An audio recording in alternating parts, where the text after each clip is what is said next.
Chairman Nyanzi yatugambye nti yakuba back steps awe zamangu mangu mu rubber dog style. Bane mukole training bino betulimu bya ddala. N'okubanga okola mweso we olina muko ka training. Okay, nafunye obubaka wano. Honorable Namboze abusindise. Agambye nti we shall give 100,000 to Nalongo for upkeep per week as long as we be able to do so. Honorable Namboze tweyanziza yeyamye buli wiki Nalongo okumusindikira ye check-10 emitwalo 10. Check-10 lubalu yayi. Kimwira. Anti Museveni yaga tuli bayaye kati fena tugenda kuyayo kade tukolechi. Honorable Namboze tweyanziza yekwese mabege yali mukasikirize jangu bakulabeko mama. Bayinza okulowooza Madam Teacher kale jangu tubuuze nako mu butikitiki asatu Madam Teacher.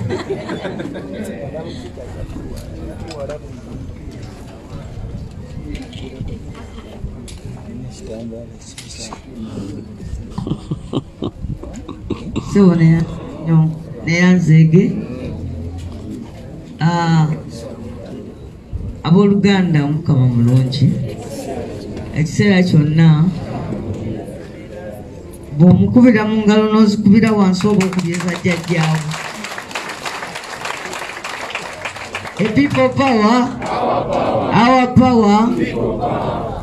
Nalongo abadde wano buli muntu yenna atukwasa ekisa naye ate wabaawo omulala sa nnyo buli muntu alina engeri gyakwatibwako.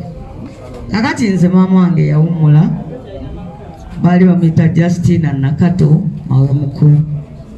N'olwekyo buli we ndaba Nalongo mba ndaba jjajja wange ate bali abalongo mba ndaba kojja wange mba nzijukira maama. So omwami Kalwanga webali nnyo webali ddala olw'okuba ogenda okukola omulimu omunene ogw'okutaasa ebyuma bya munnaffe ate nga n'okugumala ogumaze. Kati nze ate Nalongo sigenda namuti yamuwadde akatono era essimu ya mwami Bakireke ngimuwadde yajja omuwanga emitwalo egyo 10 buli wiiki agulemu emmere paka bannaffe abo bwe banaakomawo oba anti eno embeera mugimanyi paka Mukama naffe wali tujjako obusobozi obusobola okudduukirira bannaffe. Mwebale nnyo mwebale ddala basitolo ne banyawo. Tweyanziza Madam Teacher. Honorable Namboze alabika yakubanga abaana embongo. She's a disciplinarian. Nagala muzannyo era ky'oddola olaba alwanyisa Museveni abeera serious teri bya muzannyo. Madam Teacher tukweyanza. Okay, tutuukiridde okumaliriza tugenda kola bwe tuti. Ng'ekibiina bingi bye tukola okulaba nti bannaffe tubataasa. Tugezaako mu ngeri enzibu ennyo abalooya bakwasaganya ensonga okulaba nti abantu baffe bavaayo ekitalya. Muze nga mugoberera emisango bakyalemeddeko naye naffe tukyalemeddeko. Bannaffe bano twagala bateebwe kubanga tibazza musango gwonna. Tuze tubyogera nti abantu bano si nti babakwata babba ttaka ly'abantu nti babba ssente za omusolo ababikola ebyo gye bali eyo balya butaala naye bannaffe bano abatalina musango twagala baveeyo tubanja bubanja baveeyo. Ate naddala ekisinga okwennyamiza abantu bano babakwatanga ennaku z'omwezi 30 Desemba naye omusango gwe babalanga okuzza Church tegamba nti baguzza nga 3 January.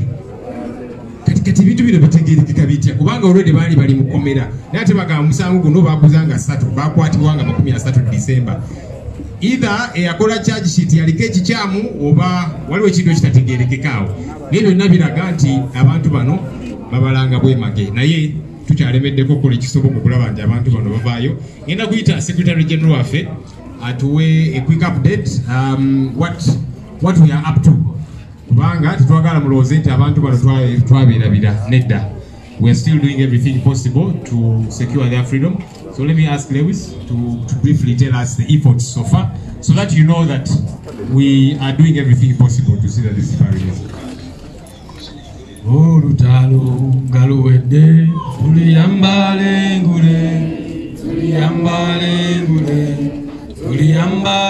ngule olutalo ngaluwedde tuliyambale ngule tulivimba mu Uganda. People power. I really want to appreciate the comrades who have come through, especially the families of our friends. There are other families, and I'm sure Joel will introduce them at a later time. Some of them were here last time. It's been a very, very tough situation for them and for us as well, because as you can imagine, those are our comrades, those are our friends, those are our brothers, those are our sisters who are rotting in different jails in this country. And we are doing everything possible. I want to request Shifra, if she's around, also to come here, and we appreciate her. Shifra is our welfare officer.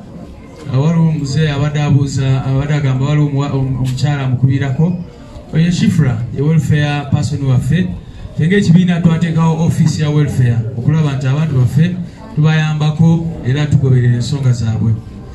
Era twebaza nnyo abantu bonna naddala mu diaspora abagenze mu maaso n'okutusindikirayoko ku buyambi okulaba nti abantu baffe tubayambako. Buli wiiki tetuspendinga sente ziri wansi wa bukadde 2 ku welfare y'abantu baffe kubanga emmere y'ekitalya bwe mumanyi mbi nnyo. Kati tuba tulina okukola ki okubafunirayo ebyokulya ebyetaaga eddagala n'ebirala okulaba nti abantu baffe abalala bali kigona abalala wonna katubayambako. You can imagine that's a lot of money that we have to spend every week, almost on a daily basis actually. Ate ng'oggyeko abali mu makomera mulabe families zaabwe nazo ng'oluusi tulina ozibeererawo. Era Nalongo abadde tanatukirira office yaffe ya welfare bangambye nti babadde tebanakutegeera naye waliwo families nyingi almost buli lunaku waliwo omuntu omupya ajja wano ku office n'agamba omuntu wange ali kitalya. Ne tukola investigations ne tusanga kituufu, so tugenda mu maaso abantu abo tubamanya ne tugezaako bayamba mu buli ngeri.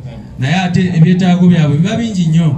Oli alina ebizibu bya school fees, oluusi mulwadde, abalala bagenda ku operation n'ebirala bwe bityo n'osanga nga tetusobola kumala ebizibu ebyo byonna, naye just katono ke tuba tulina nga tusobola okusharinga nabo.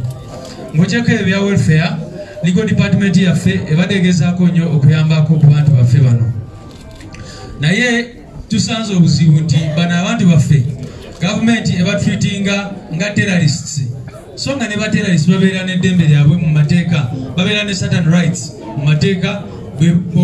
Abasibe bonna babeera balina rights ze benjoyinga. Naye kati abantu baffe ne courts ezimu zitandise okutya emisango gyabwe. Twagenda mu high court okusaba bail nga bwe mumanyi. High court egenze maaso ne wa bail abantu abali mu courts z'amagye emirundi egiwerako. Omulamuzi n'atugamba nti bano abantu bali mu kooti y'amagye sigenda kubyeyingizamu. Era ne tunyamira nnyo okubanga ekyo kyali tekirina president yonna. Ne tugenda mu maaso ne tuwaaba omusango omulala mu kooti yennyini nga tukyalenjinga tufulayo y'abantu baffe mu kooti y'amagye so nga ba civilian. Era kooti mwalaba bwe yasalamu nayo negezaako nnyo okulaga nti tegenda tuwabwekanya. Era bwe twa applyingira bail mu high court n'empapula zaffe zetwali tutaddeyo baali tudizaane bagamba guno omusango tetugenda kukwatako, tetulaba nti waliwo embeera ey'okutya. Naye tetupoye ng'enjogera ya ghetto bweri, tugenze mu maaso ne tu appealinga mu court of appeal ku nsala ya high court. Era tugenda ne mu constitutional court oba court etaputa mateeka okulaba nti tufunayo obwekanya. Ate n'ekirala ne tuddamu okwapplyingira bail mu kooti z'amagye n'ebirala bwe bityo. Naye of course nga bwe mulaba tugezaako okukola kyonna ekisoboka, naye ate bannayuganda betusaba okweyongera okubanja bano abantu baffe kubanga bwe tumanyi tebalina musango, teri musango gwe bakola, naye they are political prisoners.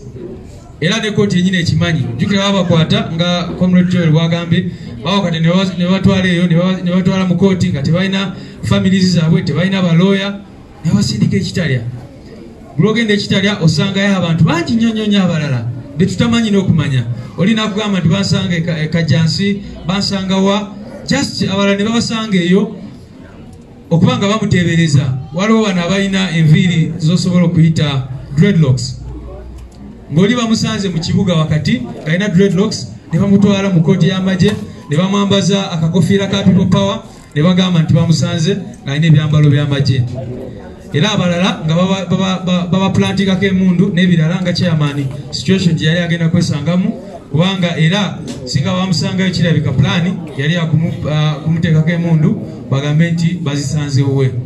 So just to clarify one thing in English is to say that our welfare team is doing everything possible, and I want to appreciate all of you countrymen and women, especially our comrades in the diaspora who continue to support these people.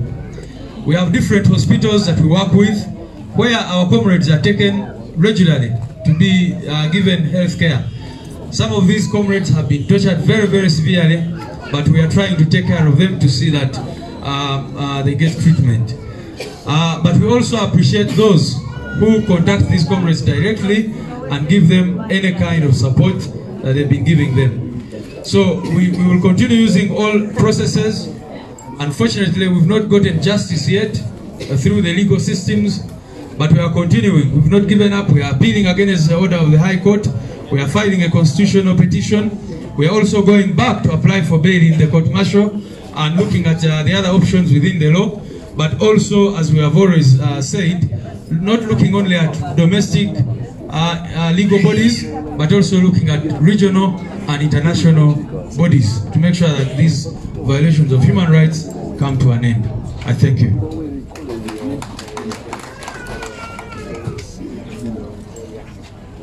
Thank you, Lewis.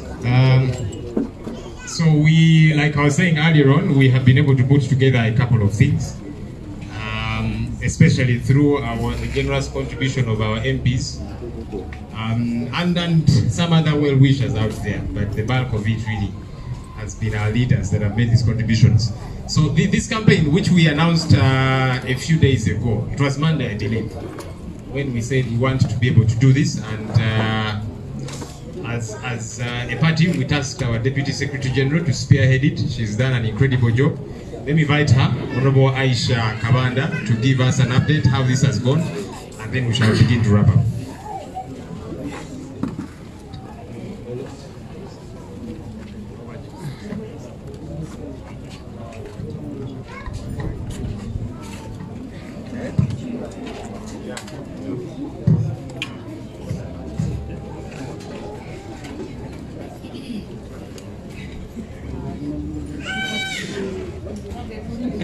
Thank you so much, Joel, the Deputy President, Secretary General, members of Parliament present, and friends. I would like also to say that we had a very good day. Thursday is a very good day. I have heard the Christians call it a Holy Thursday. And to us, every Thursday actually is a very holy Thursday. Our Islam, we believe that when you pray on Thursday, it's a very good day to pray. Certainly, Allah answers your prayer if you pray in the right way. When you gave me this assignment, I called family members, and I want to report that majority of them